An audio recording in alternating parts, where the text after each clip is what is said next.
নানা নাটকীয়তার পর গাজায় যুদ্ধবিরতি চুক্তির অনুমোদন দিল ইসরায়েল। কট্টরপন্থীদের বিক্ষোভ, শেষ পর্যন্ত টিকে থাকবে কি যুদ্ধবিরতি? বিশ্বের অন্যতম সুরক্ষিত বিল্ডিং যেখান থেকে বিশ্ব চালায় যুক্তরাষ্ট্র। ভারতের স্বাধীনতা দিবস পরিবর্তনের দাবি রাষ্ট্রীয় স্বয়ংসেবক সংঘ RSS এর রাহুল গান্ধী এবং মমতার কড়া জবাব। আসসালামু আলাইকুম, দেখছিলেন বাংলাভিশন ওয়ার্ল্ড নিউজ হেডলাইন। এবারে বিস্তারিত। ফিলিস্তিনের স্বাধীনতাকামী সংগঠন হামাসের সঙ্গে হওয়া যুদ্ধবিরতি চুক্তি অনুমোদন করেছে ইসরায়েলের নিরাপত্তা মন্ত্রিসভা। শুক্রবার বিকেলে প্রধানমন্ত্রী বেনিয়ামিন নেতানিয়াহুর নেতৃত্বে অনুষ্ঠিত এক বৈঠকে ভোটাভুটির পর চুক্তি অনুমোদন করা হয়। ইসরায়েলি প্রধানমন্ত্রী কার্যালয়ের এক বিবৃতিতে বলেছে, নিরাপত্তা মন্ত্রিসভার সমস্ত রাজনৈতিক, নিরাপত্তা এবং মানবিক দিক পর্যবেক্ষণের পর এবং প্রস্তাবিত চুক্তি যুদ্ধের লক্ষ্য অর্জনকে সমর্থন করে চুক্তিটি গ্রহণ করা হয়েছে। বিবৃতিতে আরও বলা হয়, মন্ত্রিসভা সরকারকে প্রস্তাবিত রূপরেখা অনুমোদন করার সুপারিশও জানিয়েছে। চুক্তিটি এখন আলোচনা এবং আনুষ্ঠানিক ঘোষণার জন্য পূর্ণাঙ্গ মন্ত্রিসভায় যাবে। এর আগে যুক্তরাষ্ট্র এবং কাতারের মধ্যস্থতায় টানা 15 মাসের সংঘাতের পর বুধবার গাজায় দ্বিতীয় যুদ্ধবিরতি চুক্তিতে একমত হয় ইসরায়েল এবং ফিলিস্তিনি প্রতিরোধ আন্দোলন হামাস। যদিও গেল দুদিন ধরে তা বানচালের তৎপরতায় নেমেছিল খোদ ইসরায়েলের একাংশ। রাজপথের কর্মসূচি, মন্ত্রিত্ব থেকে পদত্যাগের হুমকির পাশাপাশি স্থগিত করা হয়েছিল পার্লামেন্টে অনুমোদনের ভোট। এতে কর্মসূচি চালাচ্ছে ইসরায়েলের কট্টর ডানপন্থীরা। রাস্তা অবরোধ, বিক্ষোভ মিছিল সমাবেশ করে চুক্তি প্রত্যাহারের দাবিও তুলেছিল তারা। পেন্টাগন পাক কোনা বিশিষ্ট এই ভবনটি যুক্তরাষ্ট্রের প্রতিরক্ষা বিষয়ক কর্মকাণ্ডের হৃৎপিণ্ড। এখান থেকে গোটা বিশ্বে সকল সামরিক কর্মকাণ্ড পরিচালনা করে মার্কিন প্রশাসন। বিশ্বের সবচেয়ে সুরক্ষিত বিল্ডিংটি সম্পর্কে সবসময়ই ছিল জনসাধারণ এবং শত্রু দেশের সিক্রেট সার্ভিসগুলোর ব্যাপক আগ্রহ, কিন্তু কঠোর গোপনীয়তার কারণে কখনোই গণমাধ্যম অথবা জনসম্মুখে আসেনি পর্যাপ্ত তথ্য। অজেয় এই দুর্গটি নিয়ে ডেস্ক রিপোর্টে বিস্তারিত জানাচ্ছেন হাফিজুল ইসলাম।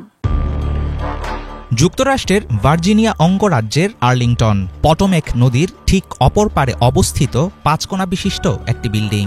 পৃথিবীর সবচেয়ে সুরক্ষিত ভবনগুলোর অন্যতম স্থাপনাটির নাম পেন্টাগন। মার্কিন যুক্তরাষ্ট্রের প্রতিরক্ষা বিভাগের এই সদর দফতর সাদামাটা কোনো অফিস নয়, বরং এখান থেকেই পুরো বিশ্বকে নিয়ন্ত্রণ করে আমেরিকা। ভবনের ভেতরেই রয়েছে মার্কিন army, navy, air force, marine, national guard ও কোস্ট গার্ডের হেড অফিস। যুক্তরাষ্ট্রের সামরিক শক্তির হার্ট হিসাবে পরিচিত অজেয় এই দুর্গটির নিরাপত্তা ব্যবস্থা কতটা শক্তিশালী? এত গুরুত্বপূর্ণ এই ভবন কি কখনো দখল করা সম্ভব? সরাসরি সামরিক আক্রমণের মাধ্যমে পেন্টাগন দখল করা প্রায় অসম্ভব। সুপার সিকিউর ভবনটি নির্মাণ করা হয় দ্বিতীয় বিশ্বযুদ্ধের সময়। 1941 সালে নির্মাণ কাজ শুরু হয়ে মাত্র 16 মাসে তৈরি হয় এই ভবন। তৎকালীন মার্কিন প্রেসিডেন্ট ফ্র্যাঙ্কলিন রুজভেল্টের পরিকল্পনা ছিল বিশ্বযুদ্ধ পরিচালনার জন্য যত দ্রুত সম্ভব কার্যকরী একটি প্রতিরক্ষা সদর দফতর গড়ে তোলা। আকর্ষণীয় 5 কোণার ডিজাইন প্রথমে ভৌগোলিক কারণে নেওয়া হলেও পরবর্তীতে এটি হয়ে ওঠে মার্কিন সামরিক শক্তির প্রতীক। তখনকার হিসাবে এতে কাজ করতে পারে প্রায় 77,000 মানুষ। পুরো ভবনের করিডোরের মোট দৈর্ঘ্য প্রায় 17 মাইল। পারমাণবিক হামলাও ঠেকিয়ে দিতে সক্ষম পেন্টাগনের নিরাপত্তা ব্যবস্থা। 1990-এর দশকে অ্যাসবেস্ট দূষণের কারণে পুনর্নির্মাণ করা হয় পেন্টাগনের একটি অংশ। তখন নতুন করে অত্যাধুনিক করা হয় ভবনের সিকিউরিটি সিস্টেম। একসময় বিল্ডিংয়ের নিচে ছিল আন্ডারগ্রাউন্ড সাবওয়ে স্টেশন, পরে সেটা বন্ধ করে দেয়া হয়। 2001 সালে যখন পেন্টাগনে হামলা হয় তখন বিমানটি ভবনের সবচেয়ে শক্তিশালী ও নিরাপদ অংশে আঘাত হেনেছিল, যে অংশে ছিল স্টিলের স্তম্ভ, কেভলার জাল এবং 500 পাউন্ড ওজনের বিস্ফোরণ প্রতিরোধী কাচের জানালা, যেগুলো বিমান আঘাত করলেও ভাঙেনি। পরবর্তীতে প্রজেক্ট ফিনিক্স নামে একটি নিরাপত্তা প্রকল্প হাতে নেয় মার্কিন প্রশাসন, যার মধ্য দিয়ে পুরো ভবনটি পরিণত হয় সন্ত্রাস বিরোধী দুর্গে। পেন্টাগনের চারপাশে রয়েছে উচ্চ ক্ষমতা সম্পন্ন রাডার, বিশেষায়িত ক্যামেরা, অত্যাধুনিক মিসাইল প্রতিরক্ষা সিস্টেম। আশেপাশের আকাশে উড়ন্ত কোনো বিমানের গতি ও ফ্লাইট প্ল্যান বিশ্লেষণ করে হুমকি মনে হলে তাৎক্ষণিক প্রতিরোধমূলক ব্যবস্থা নিতে পারে সেন্সর গাইডেড সিস্টেম। কোনো যানবাহন বা উড়োজাহাজ নির্ধারিত পথের বাইরে গেলে প্রথমে পাঠানো হয় সতর্ক সংকেত। নির্দেশ অমান্য করলে সেগুলো ধ্বংস করতে তৎপর হয় মিসাইল সিস্টেম ও যুদ্ধবিমান। পেন্টাগনের ভেতরে সরাসরি কোনো পার্সেল ডেলিভারি অসম্ভব। কিছু পাঠালে সেটা আগে পরীক্ষা করা হয় দূরের বিশেষ সুরক্ষিত স্থানে। কোনো বিস্ফোরক বিস্ফোরক বা রাসায়নিক অস্ত্র ভবনে প্রবেশ ঠেকাতেই এই ব্যবস্থা। বিশ্বের সবচেয়ে সুরক্ষিত স্থানগুলোর একটি হলেও পেন্টাগনকে নিরাপদ রাখার চ্যালেঞ্জ কখনোই শেষ হয় না। সাম্প্রতিক সময়ে আমেরিকার সাথে বৈরী সম্পর্ক আছে এমন বিভিন্ন দেশ ও হ্যাকার গোষ্ঠী এই ভবনের সাইবার সিকিউরিটি ভাঙার চেষ্টা করছে। পেন্টাগন সম্পর্কে যেসব তথ্য পাওয়া যায় তার বেশিরভাগই বিভিন্ন অনানুষ্ঠানিক সূত্রের দেয়া। প্রযুক্তির উন্নতির এই যুগে পেন্টাগন কি সবসময় এতটা নিরাপদ থাকবে, নাকি ভবিষ্যতে কোনো অপ্রত্যাশিত দুর্বলতা প্রকাশ পাবে, সেটা একটি জটিল প্রশ্ন। তবে কখনো এই অজেয় দুর্গে দখলদার হানা দিলে আমেরিকার জন্য সেটা হবে কঠিন বিপদ। হাফিজুল ইসলাম, বাংলা ভিশন। রাম মন্দিরের প্রতিষ্ঠা দিবসই ভারতের প্রকৃত স্বাধীনতা দিবস, এমনই দাবি করেছেন আরএসএস প্রধান মোহন ভগবত। এবার তার মন্তব্যের তীব্র প্রতিক্রিয়া দিয়েছেন কংগ্রেস নেতা রাহুল গান্ধী এবং পশ্চিমবঙ্গের মুখ্যমন্ত্রী মমতা বন্দ্যোপাধ্যায়। তার এমন মন্তব্যকে দেশবিরোধী হিসেবেও আখ্যা দিয়েছেন অনেকে। বিস্তারিত মীর ফজলে রাব্বির ডেস্ক রিপোর্টে। 1947 সালের 15ই আগস্ট ব্রিটিশ ঔপনিবেশিকতার শেকল থেকে মুক্ত হয় ভারত। এরপর থেকে সেই ঐতিহাসিক দিনটি ভারতের স্বাধীনতা দিবস হিসেবে পালিত হয়ে আসছে। তবে এবার দাবি উঠল বদলে ফেলতে হবে ভারতের স্বাধীনতা দিবসের তারিখ। আর এই দাবির নেপথ্যে আছেন রাষ্ট্রীয় স্বয়ংসেবক সংঘ বা আরএসএস এর প্রধান মোহন ভগবত। বিতর্কের সূত্রপাত গত সোমবার। সেদিন ইন্দোরের এক অনুষ্ঠানে উপস্থিত হয়েছিলেন আরএসএস প্রধান মোহন ভগবত। সেখানে বক্তব্য রাখতে গিয়ে অযোধ্যায় রাম মন্দিরে রামলালার প্রাণ প্রতিষ্ঠার দিনকে প্রকৃত স্বাধীনতা বলে উল্লেখ করেন তিনি। তার মতে আগে এই দিনটিকে বলা হতো বৈকুণ্ঠ দ্বাদশী, তবে এখন থেকে বিশেষ এই দিনকে প্রতিষ্ঠা দ্বাদশী বলা উচিত। কারণ কয়েকশো বছর ধরে শত্রুর আক্রমণ সহ্য করা ভারত আসল স্বাধীনতা সেদিন পেয়েছে। এতদিন স্বাধীনতা ছিল, কিন্তু তা প্রতিষ্ঠিত ছিল না। अनेक शतकों से परचक्र झेलने वाले भारत के सच्चे स्वतंत्रता की प्रतिष्ठा उस दिन हो गई। स्वतंत्रता थी, प्रतिष्ठित नहीं। তার এই মন্তব্যের পর থেকেই সামাজিক মাধ্যম সহ বিভিন্ন জায়গায় তীব্র সমালোচনা শুরু হয়। তার এমন মন্তব্যকে দেশবিরোধী হিসেবে আখ্যা দেন অনেকে। মোহন ভগবতকে তুলাধনা করে বক্তব্য দেন কংগ্রেস নেতা রাহুল গান্ধী। রাহুল বলেন, 1947 সালে ভারত স্বাধীন হয়নি এ কথা বলার মানে প্রতিটি দেশবাসীকে অসম্মান করা। তিনি যা বলেছেন তা দেশদ্রোহ, কারণ তিনি দেশের সংবিধানকেই প্রশ্নের মুখে দাঁড় করিয়েছেন। অন্য কোনো দেশ হলে এই বক্তব্যের জন্য তাকে গ্রেফতার করে বিচারের মুখোমুখি করা হতো। Mohan Bhagwat has the audacity to inform the nation every 2 or 3 days what he thinks about the independent movement, what he thinks about the constitution. মোহন ভগবতের কড়া সমালোচনা করেছেন পশ্চিমবঙ্গের মুখ্যমন্ত্রী মমতা ব্যানার্জিও। ভগবতকে ভারতের সংবিধান পাঠের পরামর্শ দিয়ে তীব্র নিন্দার সুরে মমতা বলেন, ভগবতের কথা শুনে আমি অবাক ও হতাশ। এটা দেশবিরোধী মন্তব্য। এসব করে দেশের ইতিহাস ভুলিয়ে দেওয়ার চেষ্টা হচ্ছে। बिफोर इंडिपेंडेंस, आफ्टर इंडिपेंडेंस देश को आज़ादी के लिए जिंदगी दिया है। एक कुर्बानी सब हम भूल जाएंगे? एक कभी नहीं हो सकता है। ভগবতের মন্তব্যের বিরোধিতা করেছেন কংগ্রেস সভাপতি মল্লিকার্জুন খার্গে, রাজস্থানের deputy chief minister Sachin pilot, CPIML এর সাধারণ সম্পাদক দীপঙ্কর ভট্টাচার্য সহ অনেকেই। এছাড়াও আরএসএসকে নিষিদ্ধ সংগঠন ঘোষণা এবং মোহন ভগবতকে গ্রেফতারের দাবি জানিয়েছে ভারতের ন্যাশনাল স্টুডেন্টস ইউনিয়ন। মোহন ভগবতের বিরুদ্ধে এমন অভিযোগ নতুন কোনো ঘটনা নয়।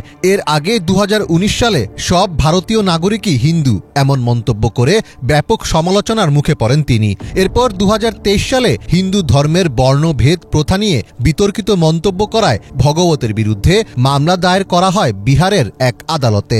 ফলে ভারতের স্বাধীনতা প্রাপ্তির ইতিহাসকে আরএসএস প্রকৃত অর্থে ধারণ করে কিনা সেই প্রশ্নও এখন তুলছেন অনেকে। মীর ফজলে রাব্বি, বাংলা ভিশন। গণতন্ত্র এবং মানবাধিকার রক্ষায় বাংলাদেশের অন্তর্বর্তী সরকার যেসব পদক্ষেপ নিচ্ছে প্রাতিষ্ঠানিক এবং আন্তর্জাতিক সমর্থন না পেলে তা টিকিয়ে রাখা মুশকিল হবে। বৃহস্পতিবার আন্তর্জাতিক মানবাধিকার সংস্থা হিউম্যান রাইটস ওয়াচের ওয়ার্ল্ড রিপোর্ট 2025-এ এমন তথ্য উঠে এসেছে। HRW-র এশিয়া অঞ্চলের উপপরিচালক মীনাক্ষী গাঙ্গুলি জানান, বাংলাদেশের সাবেক প্রধানমন্ত্রী শেখ হাসিনার আমলের গুমের ঘটনা তদন্তে অন্তর্বর্তী সরকার একটি কমিশন গঠন করেছে। এছাড়া হাসিনার আমলের মানবাধিকার লঙ্ঘনের বিষয়ে সংস্কার এবং জবাবদিহি নিশ্চিতের প্রতিশ্রুতি দিয়েছে বর্তমান সরকার। তবে এসব বিষয়ে স্থায়ী সমাধান দরকার। এক্ষেত্রে ব্যাপক প্রাতিষ্ঠানিক সংস্কার এবং আন্তর্জাতিক সমর্থন না পেলে অন্তর্বর্তী সরকারের সমস্ত পদক্ষেপ নষ্ট হয়ে যেতে পারে বলে মন্তব্য করেছেন মীনাক্ষী গাঙ্গুলি। প্রতিবেদনে বলা হয়েছে, গুম এবং রোহিঙ্গা শরণার্থীর মতো বিষয়ে সমাধানগুলো আন্তর্জাতিক মানবাধিকার মানদণ্ডের সঙ্গে সামঞ্জস্য রেখে করা দরকার। পাশাপাশি HRW মনে করে, বিতর্কিত র্যাব বিলুপ্ত করা, জবাবদিহি নিশ্চিত করতে নিরাপত্তা বাহিনী সংস্কার করা এবং গুমের শিকার ব্যক্তি এবং তাদের পরিবারের জন্য ন্যায় বিচার নিশ্চিত করা উচিত। 2025 সালে বাংলাদেশের জন্য 5টি বড় ঝুঁকি চিহ্নিত করেছে ওয়ার্ল্ড ইকোনমিক ফোরাম। এর মধ্যে সবচেয়ে বড় ঝুঁকি হচ্ছে মূল্যস্ফীতি। WEF এর আগামী 2 বছরে আপনার দেশের জন্য সবচেয়ে বড় চ্যালেঞ্জ কোনগুলো শীর্ষক জরিপে এমন তথ্যই উঠে এসেছে। উচ্চ মূল্যস্ফীতির সঙ্গে আরও 4টি ঝুঁকির খাত হচ্ছে চরম ভাবাপন্ন আবহাওয়া, দূষণ, বেকারত্ব, অর্থনৈতিক নিম্নমুখিতা। এসব কারণে দেশে বন্যা, উচ্চ তাপপ্রবাহ, বায়ু এবং পানি দূষণ, মন্দা, স্থবিরতার মতো চরম দুর্ভোগ নেমে আসতে পারে। এগুলো ছাড়াও ভূ অর্থনৈতিক বিবাদ, ভুল তথ্য প্রচার, সামাজিক মেরুকরণ, বৈশ্বিক ব্যবস্থায় পরিবর্তন, মানবাধিকারের অবক্ষয়ের মতো আরও 10টি প্রধান ঝুঁকির ক্ষেত্র চিহ্নিত করেছে সংস্থাটি। জলবায়ুগত, সামাজিক এবং অর্থনৈতিক সহ সাম্প্রতিক বছরগুলোর অন্যান্য উদ্বেগকে ছাপিয়ে বিশ্বের জন্য সবচেয়ে বড় ঝুঁকি হয়ে দাঁড়াতে পারে রাষ্ট্রভিত্তিক সশস্ত্র সংঘাত, এমন তথ্য উঠে এসেছে ওয়ার্ল্ড ইকোনমিক ফোরামের এই জরিপে। ভারতে নিযুক্ত মার্কিন রাষ্ট্রদূত এরিক গারসেটি সম্প্রতি একটি ইন্টারভিউতে ভারত যুক্তরাষ্ট্রের সম্পর্কের বিভিন্ন দিক নিয়ে আলোচনা করেছেন। এই সময় সাংবাদিক তাকে বাংলাদেশ প্রসঙ্গে প্রশ্ন করেন। বাংলাদেশ প্রসঙ্গে তিনি সাধারণভাবেই তার ব্যক্তিগত মতামত ব্যক্ত করেন, যা যুক্তরাষ্ট্রের অফিসিয়াল বক্তব্য ছিল না। তবে বাংলাদেশ নিয়ে রাষ্ট্রদূতের এসব মন্তব্য কি আদৌ কোনো ম্যাটার করে? বিস্তারিত জানাচ্ছেন ডেস্ক রিপোর্টে। সম্প্রতি ভারতের একটি গণমাধ্যমে ভারতে নিযুক্ত মার্কিন রাষ্ট্রদূত এরিক গারসেটির একটি ইন্টারভিউ প্রকাশিত হয়, যেখানে প্রায় 7 মিনিটের ওই ইন্টারভিউতে মূলত ভারত যুক্তরাষ্ট্র সম্পর্কের বিভিন্ন দিক নিয়ে বিস্তারিত আলোচনা হয়। আলোচনার শেষের দিকে বাংলাদেশ প্রসঙ্গ তুলে আনে সাংবাদিক। ইন্টারভিউর এই অংশে বাংলাদেশ নিয়ে সাধারণভাবেই কথা বলেন এই রাষ্ট্রদূত। বাংলাদেশ প্রসঙ্গে এই রাষ্ট্রদূতের মন্তব্য সম্পূর্ণ তার ব্যক্তিগত মতামত ছিল, আর এটি কোনো যুক্তরাষ্ট্রের অফিসিয়াল স্টেটমেন্টকেও প্রতিনিধিত্ব করে না। যদিও বাংলাদেশের সার্বভৌমত্ব এবং অভ্যন্তরীণ বিষয়ে হস্তক্ষেপ করার অধিকার কারোই নেই। এই ইন্টারভিউর শুরুতেই ভারতের খালিস্তানিদের চরমপন্থী উল্লেখ করে সাংবাদিক তাকে বলেন, খালিস্তানিদের জন্য যে স্থান দেওয়া হচ্ছে তা নিয়ে ভারত উদ্বিগ্ন। তিনি এই ব্যাপারে কি বলবেন এবং সান ফ্রান্সিসকোতে ভারতীয় কনসুলেটে যে হামলা হয়েছিল সে সম্পর্কে কোনো আপডেট আছে কিনা। উত্তরে তিনি বলেন, নিশ্চয়ই তিনি জানেন যে মানুষ চ্যালেঞ্জিং মুহূর্তগুলোতে বেশি মনোযোগ দেয়। তবে তিনি তার সময় শেষের দিকে এটুকু বলতে চান যে যুক্তরাষ্ট্র ভারত সম্পর্ক একটি অংশীদারিত্ব এবং বন্ধুত্বের সম্পর্ক। ভিসা, দর্শনার্থী, ছাত্র, বাণিজ্য, প্রতিরক্ষা সহযোগিতা, প্রতিরক্ষা বিক্রয়, মহাকাশ সহযোগিতা, এই সবকিছুর ক্ষেত্রেই তারা একসাথে রেকর্ড স্থাপন করেছেন। তাই যখন তারা সেই চ্যালেঞ্জিং মুহূর্তগুলোকে দেখেন, তিনি মনে করেন তা তাদের শক্তির একটি চিহ্ন। এটি একটি দাম্পত্যের মতো। এটা হলো তারা একে অপরকে কতটা ভালোবাসেন, কিন্তু মাঝে মাঝে সংঘর্ষ বা মতের পার্থক্য কিভাবে মোকাবেলা করা হয় সেটাই গুরুত্বপূর্ণ, এবং তারা তা করতে সক্ষম হচ্ছেন। তারা একে অপরের সাথে ঘনিষ্ঠভাবে কাজ করছেন। এছাড়া তারা ভারতীয় কূটনীতিকদের বিরুদ্ধে যে কোনো আক্রমণকে অত্যন্ত গুরুত্ব সহকারে দেখেন। শেষের দিকে সাংবাদিক প্রশ্ন করেন, সম্ভবত বাংলাদেশ কতটা ভারত আমেরিকা সম্পর্কের জন্য একটি ইস্যু ছিল। তারা দেখলেন হাসিনা চলে গেছে, যারা তাকে ভারতের জন্য একটি সেটব্যাক হিসেবে দেখেছেন। এটি জামাতের উত্থান এবং চীনের আরও বেশি সম্পৃক্ততার বিষয়। রাষ্ট্রদূতকে তিনি প্রশ্ন করেন এ বিষয়ে তার ধারণা কি। উত্তরে তিনি বলেন তারা উভয়ই এমন কিছু নীতি শেয়ার করেন যা তারা দেখতে চান, একটি শান্তিপূর্ণ গণতান্ত্রিক দক্ষিণ এশিয়া। তারা ওই মূল নীতিগুলো শেয়ার করেন এবং সমন্বয় করে একসাথে কাজ করছেন। তারা স্পষ্টভাবে বলে এসেছেন বাংলাদেশ কিংবা যে দেশই হোক ধর্মীয় সংখ্যালঘুদের নিপীড়ন করা উচিত নয়। তিনি মনে করেন তাদের একটি সুযোগ আছে, যেহেতু উভয়ই বাংলাদেশে যত দ্রুত সম্ভব গণতন্ত্র এবং গণতান্ত্রিক নির্বাচন ব্যবস্থার এস্টাবলিশমেন্ট দেখতে চান। এটি বাংলাদেশের পরবর্তী অধ্যায় খুলতে সাহায্য করতে পারে। এটি অতীতের বিষয় নয়, এটি হলো একসাথে তারা কি করতে পারেন। এবং ভারত ও মার্কিন যুক্তরাষ্ট্র বিশ্বজুড়ে একসাথে কখনো আজকের মতো এত ক্লোজলি কাজ করেনি, এই বলে ইন্টারভিউ শেষ করেন তিনি।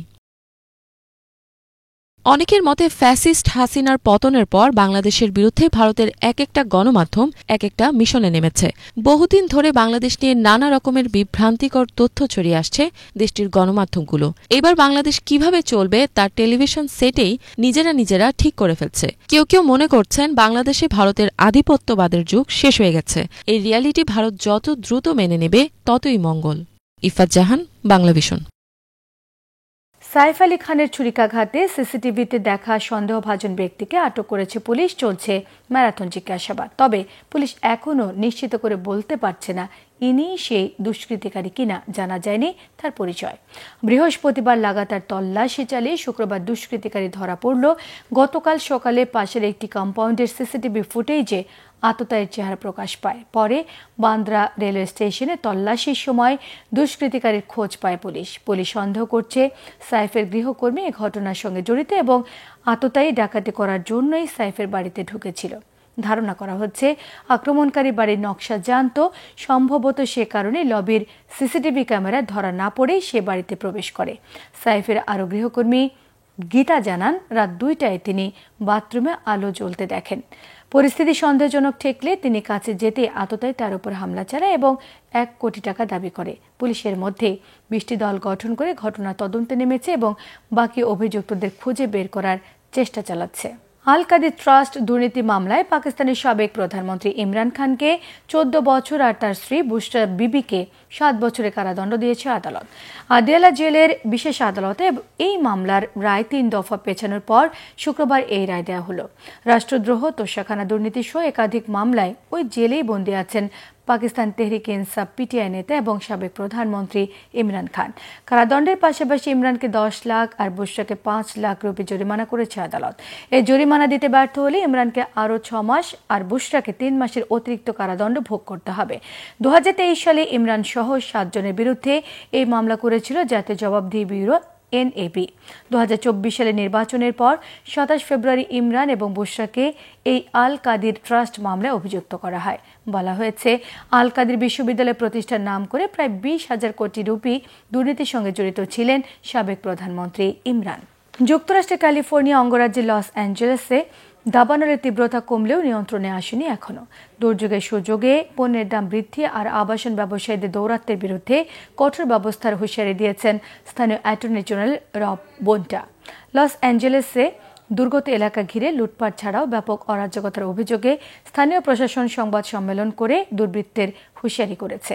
Attorney general, deputy commissioner, mayor আর পুলিশ নিজ নিজ অবস্থান থেকে কঠোর ব্যবস্থার সতর্কবার্তা দিয়েছেন। পণ্য আর সেবার বিনিময়ে দুর্গতদের থেকে বেশি দাম নেওয়ার প্রবণতা বন্ধের আহ্বান জানিয়েছেন তারা।